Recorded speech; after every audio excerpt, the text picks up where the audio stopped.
Hey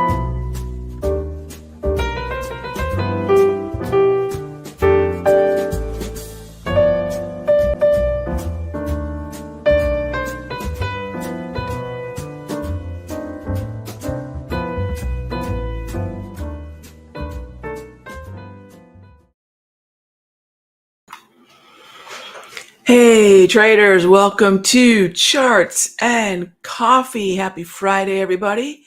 Great to see everyone. All right, I see the questions coming through already. So you know what? Let's just jump into the questions.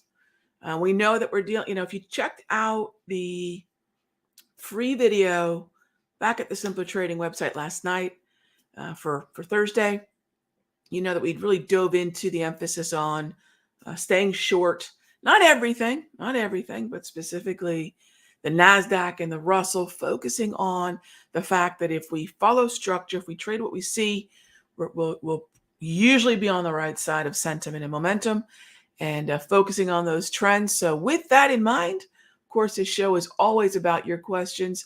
So let's just dive in, okay? Good morning, Tim. Bought some IWM, very cool. That's an open trade that we have right now in the mastery. Bought some IWM 18 March 204 puts, 214 moderate entry. So yeah, how would you calculate for those of you that may not have the IWM trade, what are we looking at? Well, we're looking at an overall downtrend.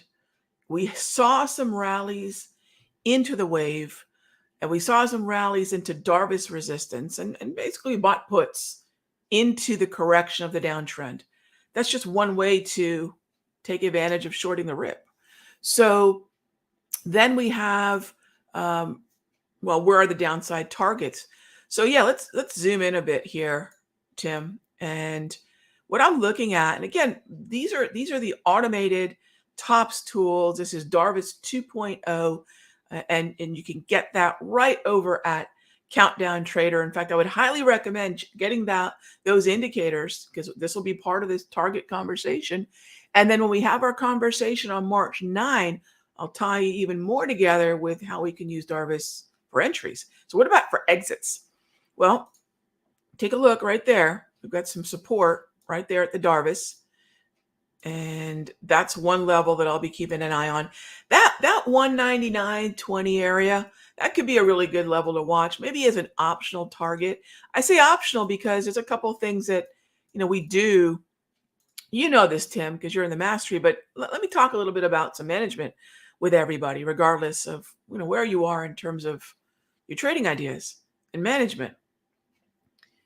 There are levels that you may not want to scale out at. I can get if someone doesn't want to scale out quite as soon as 199.25. However, since the trade is working in your favor, and at this point, if you've entered a short in this area, and we reach an area like this, that's a pretty nice drop. That's a pretty profitable drop. But let's say you're thinking, well, Raghee, you're also saying we could get down to about 195, and that's true. I am. But if you can at least move to a break-even stop, say an optional target at this area, it helps protect your downside. It helps protect our capital if we're risking only unrealized profits. So that's what I'd be looking at, Tim. Those are the levels that I'd be focused on. Okay. All right. Next up is Jamie asks, hey there, Jamie. Out of my 30 plus years, if I had to choose one, have I been more successful swing trading or day trading? It's interesting. My day trading classes, especially for the past couple of years, have always done exceedingly well. And I'm very grateful for people wanting to learn how to day trade. But if somebody told me, let me answer it a little bit different, Jamie. For me, what's been more profitable longer term? Look, I can day trade and take advantage of smaller moves on a shorter interval, right? We can all do that. Take advantage of a move, over the course of a day of 3, 4, 5 points. But when you have a longer term approach and you could take advantage of a move of 20, 30, 40 points, There's a couple reasons where if someone said, Rog, I can only do one type of trading, what would it be? I'd say embrace longer term time frames, right? Embrace that daily or heck, even weekly. Day trading is very effective, especially when markets go into chop, as they have in many situations on the indices and on the sectors. But if I had to choose one, not only would I pick longer term time frames, I'd likely pick a daily or weekly time frame too, but that puts me more into a position trade. That puts me more into almost an investing type time horizon. So I know for me, look, the one thing, Jamie, that we can actively trade, we can get in, get out. Sometimes we can even delude ourselves into thinking we're going to find the highs and lows of everything. You all know we won't. However, the one thing you cannot um, replace is time. It's kind of actually it's very much like that saying of when's the best time to plant a tree? Yeah, 50 years ago. When's the next best time? Now. So if I can use time, that's gonna almost always just outdo from an effort standpoint, because day trading is a lot of effort too. I love having it in my wheelhouse. But if someone said, Rog, this is what I'm going to do, I'd tell them to start off with that daily. So longer term time frames, longer term time horizons. Cool question. Thanks, Jamie. All right. Next up is Larry. Good morning, Raghee. Which oil producer would I recommend? Well, first of all, for those of you wondering, why would Larry want to know oil producers? Crude's heading higher. It's pulling back. We want to continue to take advantage of pullbacks in crude. I don't want to pick one in this environment. I'm not going to think that I'm smart enough to say, well, this is the company that's going to do well in this environment. We have geopolitical tensions. We're getting a pullback in crude. We have an inflation narrative. I'd rather bet on the tide, not a boat. So, Larry, I think the answer is sort of, and if you've been following the show, you know what I mean. All of them, right? If I can get a pullback on the likes of XLE, XOP, OIH, I'd rather go that tide route, that broader sector route, or a heavily weighted stock within that ETF as a proxy for the ETF. So that would, bring me to Exxon or Chevron. That would take me to Schlumberger or Halliburton. But I'd rather go broadly. I don't want to try to pick a winner, especially in this environment. Let's pick the team, right? Rather than a player, let's pick the team. So that's where my head's at right now. Now, if that changes, I'm sure it'll come up in a video or a breakdown. But right now, let's stick with the markets that are bullish momentum, bullish trend, and the ones that are tracking with crude and RBOB most. Remember, if we do wander into XOP, we're also exposed a bit to natty gas. XOP has more influence of natty gas than say OIH or XLE would. Okay, so thanks for the question. And I saw you add for longer term. Same thing. Longer term means I'm focused on the daily. Same answer, my friend. I'm either day trading or I'm swing trading a daily time frame. And swing, look, there's so many definitions for swing. So at least for our purposes here, for the 20 minutes that we're together for charts and coffee, or anytime I'm in the rooms, when I refer to swing trading, I'm not referring to whatever the 3 to 5 day or whatever that time horizon based definition is. I just think that's not really useful. Swing trading is trend following within the context of a trend. Trend following entries, right? I emphasize within the context of a trend. So if I'm going to swing trade to the downside, it's going to be a downtrend that's ripped up into the wave. If I'm going to be swing trading to the upside, it's going to be a pullback into the wave. The swing is synonymous with the retracement, and retracement for me is really applicable most powerfully within the context of a trend. So that's almost always going to be a daily if I'm looking at a longer time horizon. Horizon meaning what? Time frame. What does each candle represent on the chart? What's the interval? Time horizon. What do I expect, suspect? What am I prepared to do in terms of hold time? Okay. All right. Next up is What are my views on Euro US? Mark, if you've been following my analysis for some time, I'm short. And not only is that my opinion, I'm short. So I'm short because, well, the 115 handle on the forex and on the 6E. So let's say you don't play Euro US forex, and you're looking at an alternative to the euro. 6E is fine. That 115 handle on them both, Mark, I've been watching that. That's where I'm short from. That's where I'm short from. So my take, Mark, on the euro is its inverse or negative correlation to the US dollar. That is the most steady inverse correlation in any market. By the way, the euro is the largest market of any kind on the planet, the forex anyway.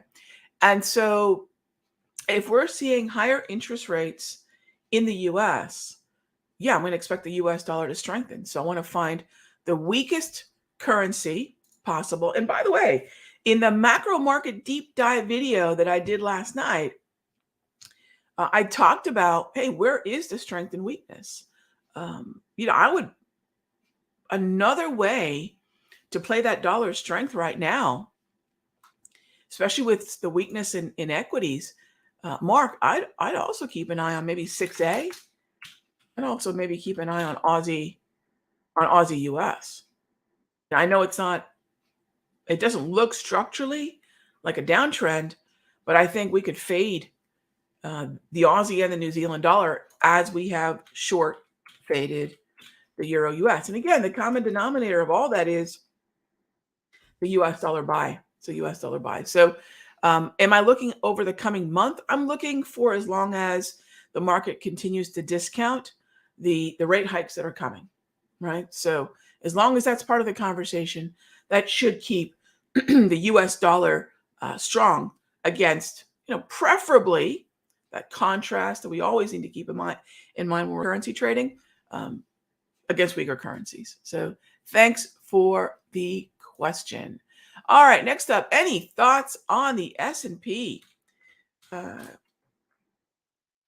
Well, S&P has yet to go red momentum, red trend, bearish momentum, bearish trend. So Philip, I'm already short QQQ. We're already short NQ. We're already short YN. WM RTY futures. However you wanted to go into that, but take a look at the structure at the very bottom. See, it's red over red. That's momentum. That's trend. So if that's what we're dealing with at the moment, that's where my emphasis is going to be. But to your point about the S&P, this is where it gets really interesting. XLK is the number one weighted sector within the NASDAQ, number one weighted sector, heaviest weighted sector within the S&P, and the number two in the Dow. As sectors go, they don't get any more important than the XLK for its breadth of influence. So this is Microsoft, this is Apple, right? So if I am looking at, Philip, if I'm looking at S&P and I'm seeing the NASDAQ move lower and I'm seeing the XLK move lower, I think the S&P, SPY, ES, SPX does follow suit. But this, and thank you, I appreciate that. Love SSM. I love you all back. I absolutely adore our members, the vibe, the positivity. Y'all are great. I can't take any credit for that. I see you all working together and supporting each other, and I'm just so impressed by that room, by that community. So look, on the flip side, S&P also has exposure to financials, which by and large I'm bullish, and has exposure to healthcare. When it comes to the S&P, Philip, look, sector secret, the sector secret, it's not such a secret. Understand the weighting at the sector level, at the stock level, and don't necessarily buy into, well, the broader indices are doing this. Don't paint the markets with a broad brush, especially within CHOP. In an uptrend, broad brush away. But in what we're dealing with right now, which, by the way, these are normal markets, gang. 2020, completely abnormal. Most of 2021, say the first 6 to 8 months, that's not normal, right? What we're dealing with now if you were to ask any trader who's been at this, and I'm sure some of you have been too, for 10, 20, well, maybe not 10, 15, 20, 20, 25, 30 years, they'll tell you this is what markets do, right? We don't always get the rocket fuel of the most insanely accommodative monetary policy for the better part of 10 years, right?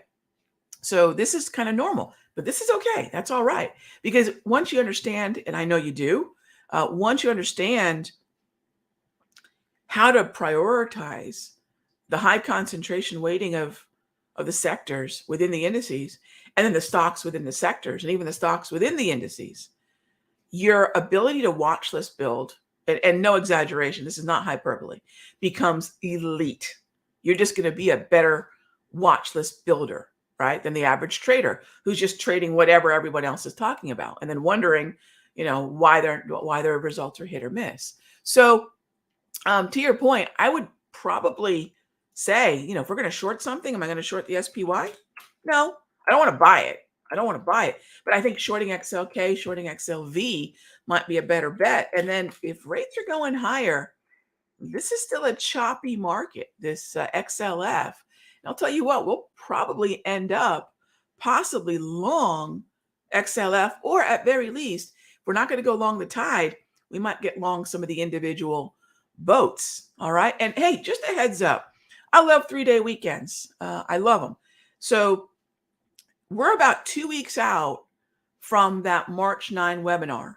And if you haven't already, headed on over to Countdown Trader and grab those free indicators. If you haven't already gone to the options room, futures room, my mastery, or even the day trading room and grabbed the tops free layout, my foundational layout that I've been using in some form or fashion. This is the best version of it because we've automated so much of it. But if you haven't downloaded it, please do.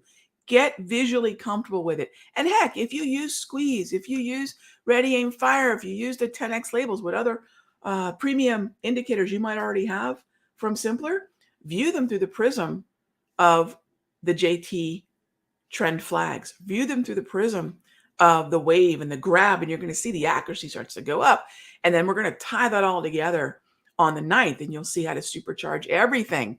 And I don't mean that in a dramatic way. You're going to learn how to supercharge everything that you already know to do, because you're going to have better accuracy with the application of those strategies and those indicators. So that's on March 9th. So you still have a little time to go grab those indicators, set them up, and get ready. So this weekend, I'm going to work on my notes again. We had a really great feedback on the weekly notes, which I've always done for myself. We're going to work on those, start working on those watch lists. Use the weekend, gang, while everyone else is having some wine spritzer by the pool. Kick butt. You'll be ready on Tuesday. We are going to have charts and coffee on Monday, and I'll share a little bit of my weekly watch list work with you all. Okay. So we definitely will be together on Monday, 9 a.m. So Philip, short SPY, maybe not. Let's stick with the Qs. Let's stick with the NASDAQ. Let's stick with tech. Let's focus on healthcare, XLK. But remember, XLF could be that sort of anomaly within the S&P that we might be long in. So why not we get specific to the sector? Yeah. All right. Next up is, William, I am perfectly okay buying this pullback in crude.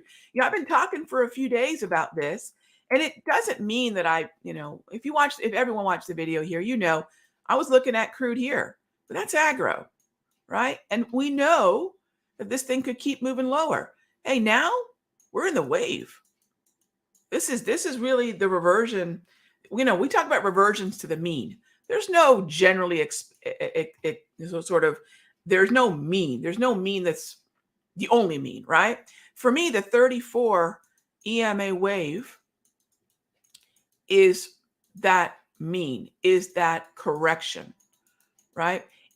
It also starts at the 21, right? But we can have even an aggressive 13, right? But this is the sweet spot, this area between the 34 EMA high to low. And this is where we're at.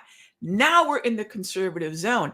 Now we start thinking about how can I deploy the remainder of my budget in the USO. Are we getting a pullback in the XLE?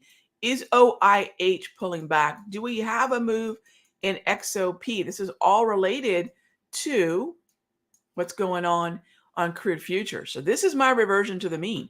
You see a blue grab candle, we've reverted to the mean within the context of an uptrend. So you notice that the structure gives this blue grab candle meaning, right?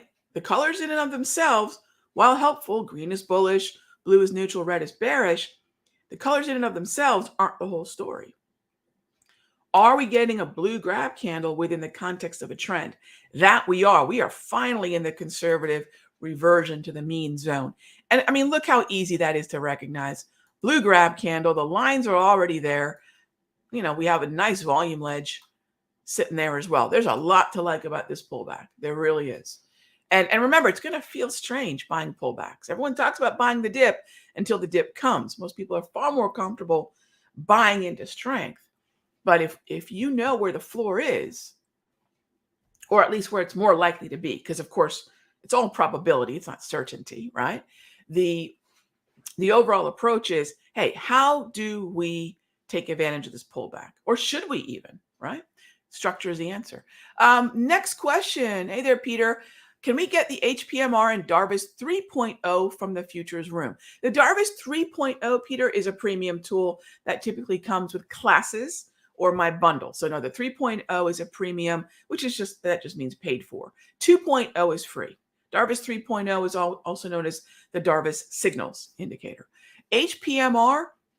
So I have an HPMR pack that includes the S&P futures, NASDAQ futures, Dow, Russell, crude, gold futures in the futures room. Yes, and then we have that pack also in the Sector Secrets Mastery, along with the relevant ETFs. So we have 2 packs in the Mastery, the futures pack in the futures room. All right, so yes, you can download the HPMR, but Darvis is a premium tool. But again, use the 2.0. The lines are the same. The main difference is the signals. You get that Darvis pattern signal built into Darvis 3.0. All right, so moving on. Am I in for the close the futures room today? William, I think I'm going to be doing the close in the futures room and the options room today. So if you're in the options room, I'll see you all at 3 o'clock for the Ask Me Anything session from 3 to 4. Yeah, I will be in there today for the close, I believe, in the options and in the futures room. And then it's a great time for general questions, tech questions, settings questions. It's a Friday afternoon. It's 60 minutes before the bell. It's a perfect time to sort of put a bow on the day. All right. So with that in mind, gang, we wrap it up. As always, thank you for being a part of the Charts and Coffee Morning Show. Thanks for dominating and caffeinating with me. Can we put these indicators on TradingView, Randy? Yes. If you go into TradingView real quick, search simpler. There we go. And you'll see the Darvis 2.0, my grab candles and the wave and the propulsion are all unlocked. So yes, you can add those to your TradingView layout. All right. Be good to each other. Have a great weekend. Enjoy it. Unplug for a little while. I will see you Monday. All right. Monday, 9 a.m. Until then.